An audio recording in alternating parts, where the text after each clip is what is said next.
conosciuto Annalena Tonelli nell'estate del 2002, circa un anno prima che venisse uccisa.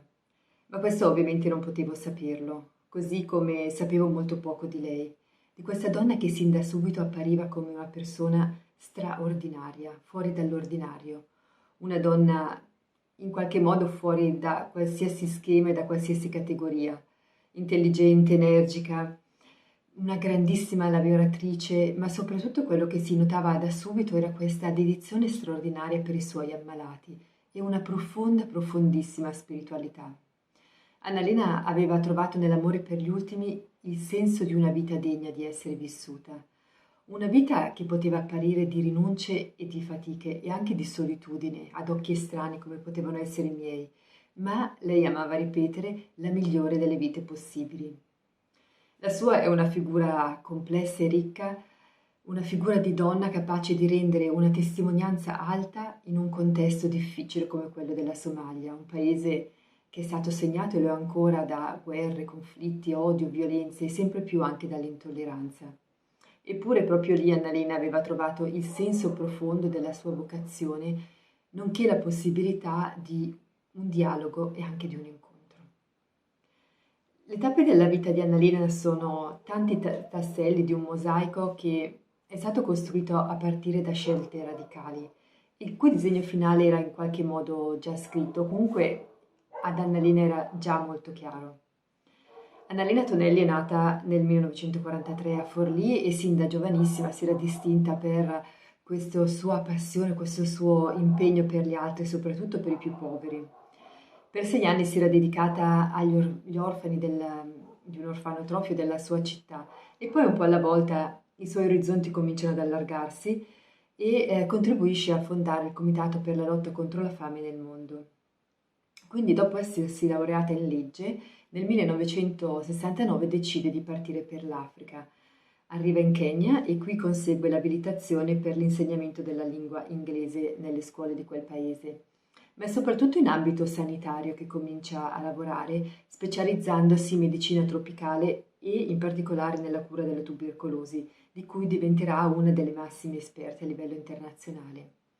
È un interesse che nasce quasi per caso durante la sua permanenza in questo paese, una lunga permanenza di 16 anni vissuti quasi interamente nel nord-est del paese, a Wajir, in una zona molto difficile e ostile, non solo per le condizioni climatiche spesso estreme, ma anche per le situazioni di conflitto e di violenza intercomunitaria che si erano venuti a creare.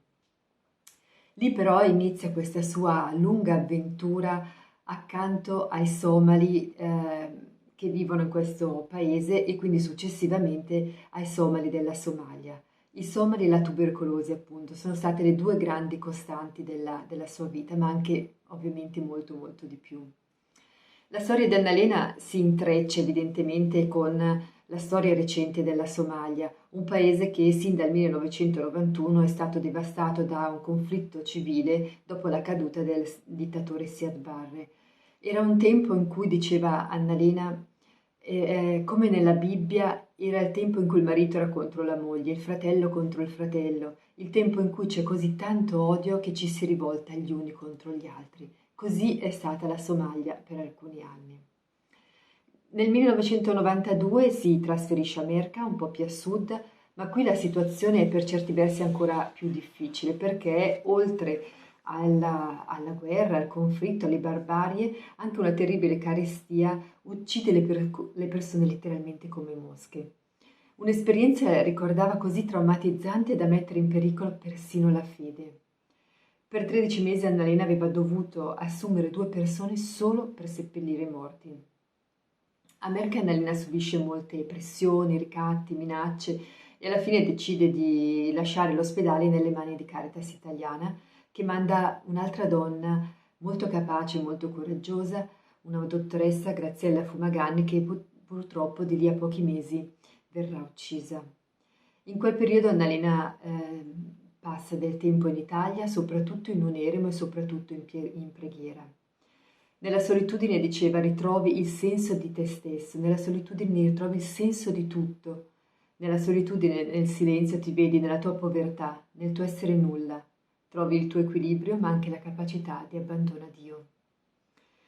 Nel 1996 si trasferisce in Somaliland, che è un piccolo paese nel nord della Somalia che si è autoproclamato indipendente dopo appunto il disfacimento della Somalia e che vive una situazione da allora di sostanziale stabilità. Qui crea il TB Center, un centro antitubercolare che non ha uguali in tutta la Somalia e realizza tutta una serie di altre iniziative, soprattutto in campo educativo. C'è grande passione, c'è grande realismo nel mettersi al servizio degli altri di Annalena. Alla fine lei scriveva: io sono veramente capace solo di lavare i piedi in tutti i sensi ai derelitti, a quelli che nessuno ama, a quelli che misteriosamente non hanno nulla di attraente in nessun senso agli occhi di nessuno. Annalena è una persona intelligente e preparata, poteva vivere una vita semplicissima ed estremamente sobria e allo stesso tempo discutere con le più alte cariche dello Stato, con i vertici delle organizzazioni internazionali. Ma era anche una donna molto esigente con se stessa, innanzitutto, ma anche con il suo personale, che pretendeva preparato sia professionalmente che attento ai malati. E infatti una cosa che colpiva dell'ospedale di Borama era che i vari reparti si chiamavano I Care 1, I Care 2 e così via. Questo perché al fondo il tema del prendersi cura della persona e non solo dell'ammalato doveva essere centrale.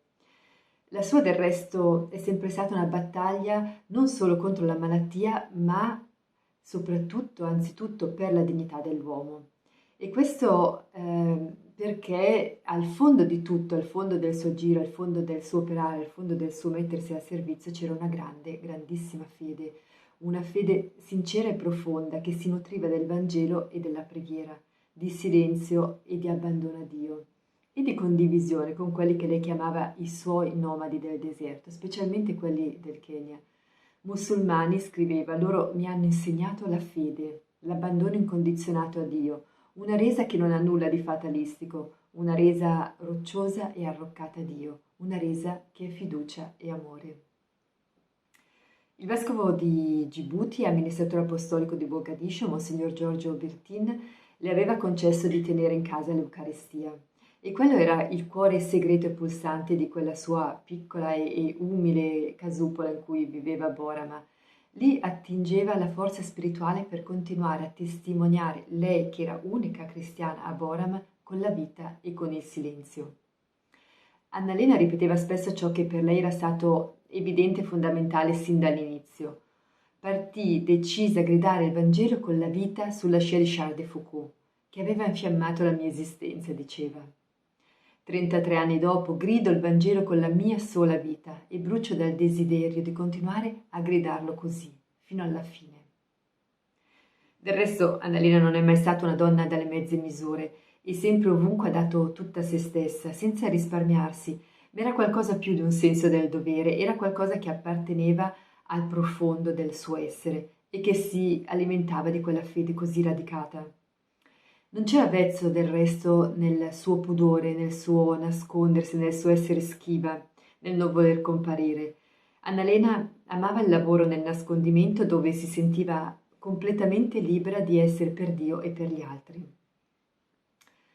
Nel 2003 vince un premio dell'Alto Commissariato ONU per i rifugiati, è un prestigioso premio che per la prima volta la rende conosciuta anche a livello pubblico e per la prima volta in quell'anno lei tiene anche una conferenza pubblica nella sua città di origine, Forlì.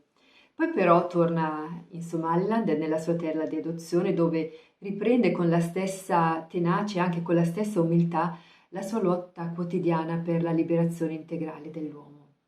Liberazione dalla malattia, appunto, ma anche e soprattutto dall'ignoranza, dallo stigma, dalla schiavitù e dai pregiudizi, e anche dal fatalismo, dalla strumentalizzazione della religione e dall'oppressione del più forte. Una lotta per l'uomo libero. E anche per questo lei, che appunto era l'unica cristiana a Borama, aveva creato una scuola di Corano all'interno del TB Center, perché i suoi pazienti, almeno nel periodo in cui erano ricoverati in ospedale, potessero accedere direttamente alle loro sacre scritture senza le interpretazioni ma anche le manipolazioni e le strumentalizzazioni di sedicenti imam. Annalena era sempre vissuta in un contesto rigidamente musulmano e talvolta anche ostile. Ovunque tuttavia c'era sempre stato qualcuno che le aveva chiesto e che aveva pregato intensamente perché anche lei si facesse musulmana. E questo perché le volevano bene e volevano che andasse in paradiso e pensavano che solo facendosi musulmana lei poteva accedervi. Me ne parlavano spesso, ma con delicatezza, ricordava Annalena. Dicevano che comunque Dio sa e che io andrò in paradiso anche se rimarrò cristiana. E ribadiva che in senso più lato il dialogo con le altre religioni per lei era proprio questo, era condivisione e era qualcosa per cui non c'era necessariamente bisogno di parole. Il dialogo è vita vissuta. Per tutto questo Annalena era molto amata, ma da alcuni anche molto odiata. Non era una persona del resto che potesse lasciare indifferenti e per molti era solo un problema. In quella società così tradizionalista toccava alcuni nodi sensibili.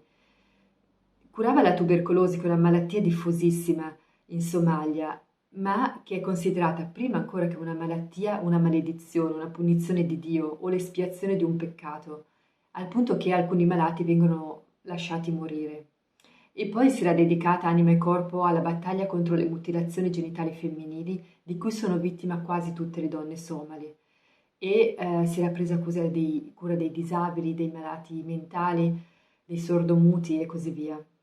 Infine aveva iniziato anche a curare i malati di AIDS, in un tempo e in un posto in cui la parola AIDS non poteva neppure essere pronunciata. I pazienti cercavano di fuggire dall'ospedale o erano i loro stessi parenti a portarli via affinché morissero nel nascondimento e togliessero la vergogna dalla famiglia. Annalena sapeva bene che tutto questo dava fastidio, poteva dare fastidio, sapeva anche che si stava facendo largo un Islam più radicale, cieco e intollerante e sapeva con certezza che la morte poteva coglierla in qualsiasi momento, ma non aveva paura e ne parlava spesso con naturalezza, come solo gli africani sanno fare o come chi custodisce nell'animo una fede grande e si affida completamente a un altro. Annalena era consapevole e pronta e forse in cuor suo sperava di accedere alla vita vera da quella porta dell'Africa, da quella terra a cui aveva dedicato gran parte della sua esistenza, tra i suoi somali, che aveva amato di un amore profondo, gratuito e testardo. Annalena viene uccisa il 5 ottobre del 2003 nel cortile del TV Center di Borama da alcuni giovani estremisti.